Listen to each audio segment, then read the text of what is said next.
I bring that up. And are you seeing the plant form now? Yes, I am. Excellent. So we'll start with April Curtis has sent in a number of plants tonight, pictures of plants. This is, and the first one is Antigonon leptopus, or the coral vine.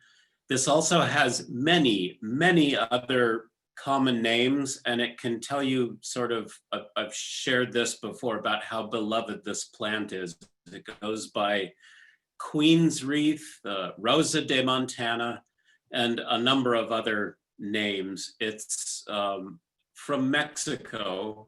It's a fairly rampant growing vine.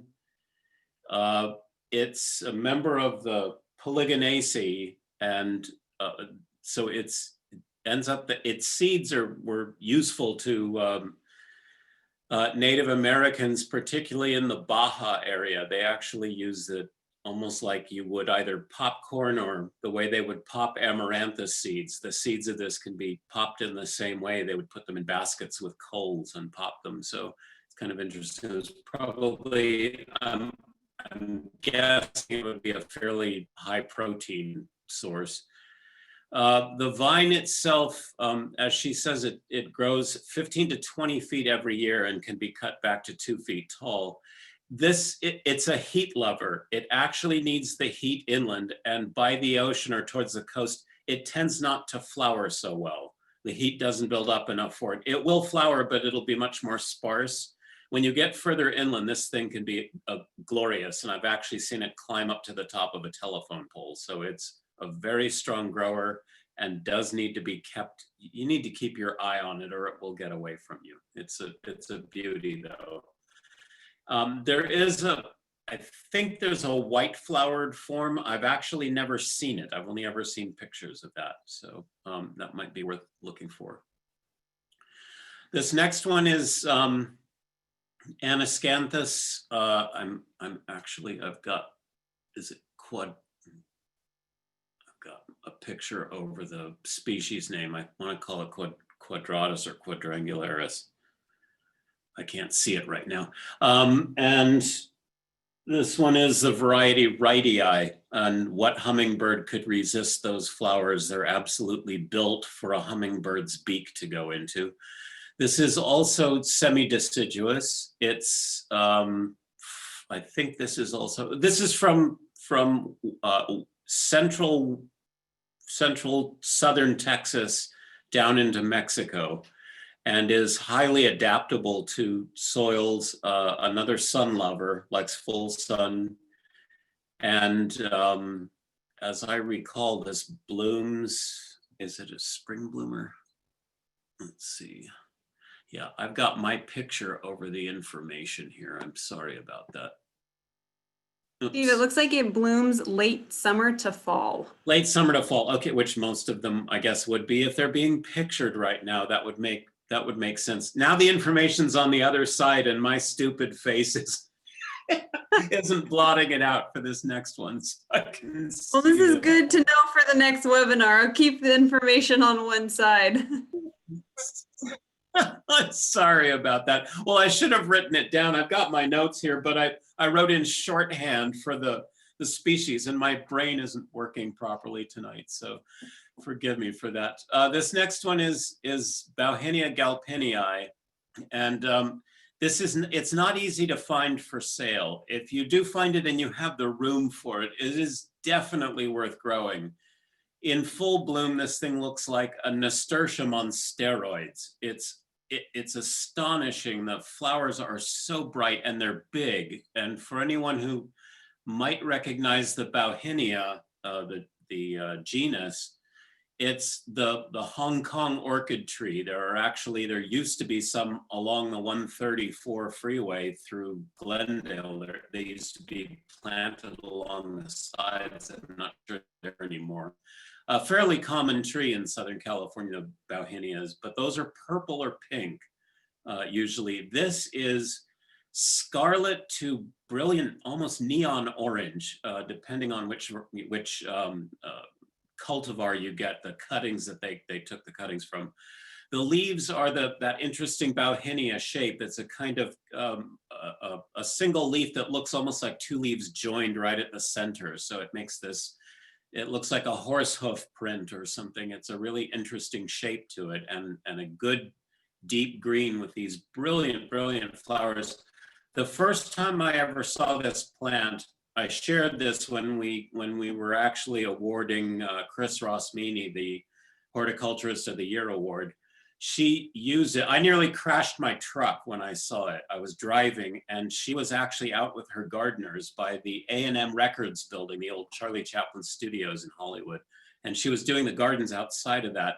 She had Bauhinia planted up against a wall, and growing through the gaps, she had purple phormiums or bronze phormiums and purple fountain grass along with this. The combination was, well, it was traffic stopping and I almost didn't stop. So let's put it that way. It's a little dangerous, but a big, beautiful plant. It's Fabaceae, so it's a bean, and it will form big bean pods on it.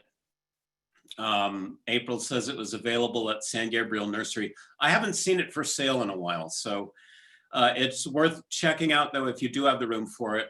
She puts a lac shrub to 6 feet, and I think in some areas, and with definitely with regular water, it can grow larger than that. So, but do keep your eye out for it. It's really well worth growing and really vibrant color, quite beautiful. This is Calendrinia hematocephala, and it's a variety Nana. And Calendrinia is called the pink powder puff plant, but as if you actually kind of pick apart that hematocephala, it refers to blood. So it's like a blood powder puff. But I had the full-size version of this plant, which they say 8 to 10 feet, and I know it gets bigger than that even, the full-size version, not this one. And I know that because I used to live in a house where this grew below a second-story casement window, and I would regularly have hummingbirds accidentally fly into the house because the windows would be open, and they love this plant. This one, however, if you actually do some reading on this, they're saying that if you don't clip it, it may get over 6 feet tall, which they say is big. That's not very big. That's actually a really handy size for the garden. As you can see by April's picture here, it's really quite beautiful. I'm going to assume that this does what the full-size version does, and don't be fooled by this, but during drier weather, the leaves will fold up. It doesn't mean that the plant needs watering. It means that it's conserving the moisture it has. So it looks as if it's stressed when it's not. You'll see by the next morning, the leaves will be laying flat open and perfectly fine. So just kind of get in touch with what it's doing. It's actually doing it for a reason, but easy to grow, easy to keep fairly happy, and really spectacular in full bloom. It's a nice one to track down the Nana form of this. The big one is perfectly fine if you've got the space, but generally full sun and that much space, we've already got something planted there. So go for the smaller one. I put this one in. This is Barleria obtusa from, you know what? Let me just go back to the Calendrinia. I'll just say that's another Fabaceae. It's another in the bean family and will form pods. Sorry about that. The Barleria is actually Acanthaceae. And this is from South Africa. And I actually picked mine up at Hortus many, many years ago when Gary Hammer was distributing this plant. And sorry about that. And at the time that we were selling this, for those of you who know him, John McGregor was in the nursery, and he took a look at it. And John is a specialist. He specializes in a number of different plants, Barlerias and Plectranthus being among them. And he was telling us that it probably isn't obtusa, but that name is so well established in the lexicon and in where they sell it that it's probably impossible to untangle what it really is. Anyway, Barleria is listed as getting 3 to 6 feet. I routinely have this plant climb a magnolia tree up to 25 feet and then drape down, and it showers down with all of these flowers at this time of year. It seeds itself. It is extremely drought tolerant on a heavy clay soil. On other soils, it might need a little more water, but it's a very, very sturdy plant and very easy to grow. I need to get through these quickly. Anyway, I just today pulled a seedling out of a pot and stuck it in another pot, and it's going to grow perfectly fine. So very easy to propagate, very difficult to find. This is Dendromecon rigida. You normally see, it's a Papaveraceae, it's a California native, and you usually see the Hartford eye for sale. So one that's a little more common. This is the more of the mainland version. Laura Bauer sent this in. And as she says, this is nearly year-round flowering.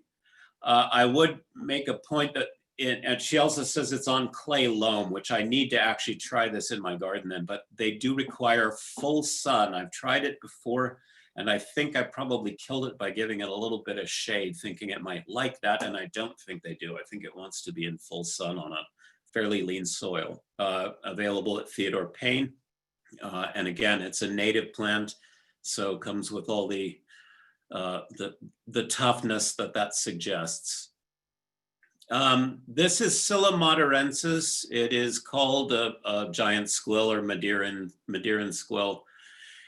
And it gets about 18 inches tall at its peak. Hers is blooming right now.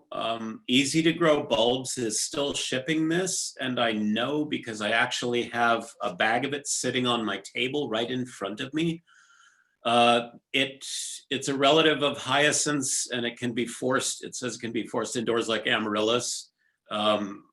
It also grows well in containers and in the ground as long as the soil is fairly well drained. My warning about this plant is, it says it right there, it is a relative of hyacinths. Personal bit here, I came in from work yesterday and was diligent. I washed my hands, and then I opened my box of Easy to Grow bulbs from shipment and pulled out this bag and rubbed my eye. And I was in agony for about 6 full hours yesterday. My eye felt like I had literally poured acid in it. It was burning for 6 hours terribly. I know I'm allergic to hyacinths, and I didn't even think about this when handling the bulbs, but if you look at them, they have that evil tunic with the purpley blue luster on it that's just telling you it's going to hurt you. So if you handle them, wash your hands. Oh, Steve, that sounds terrible. It's so beautiful though. Tempting, but terrible. Just wash your hands and don't touch your face. It goes to not only for diseases going around, but for touching plants. They protect themselves. Our lesson of 2020. Thank you, Steve. Thanks. Well, I'm going to bring on Carol Bornstein and our webinar presenter tonight, Dennis Mudd. So give me just one moment to bring them on.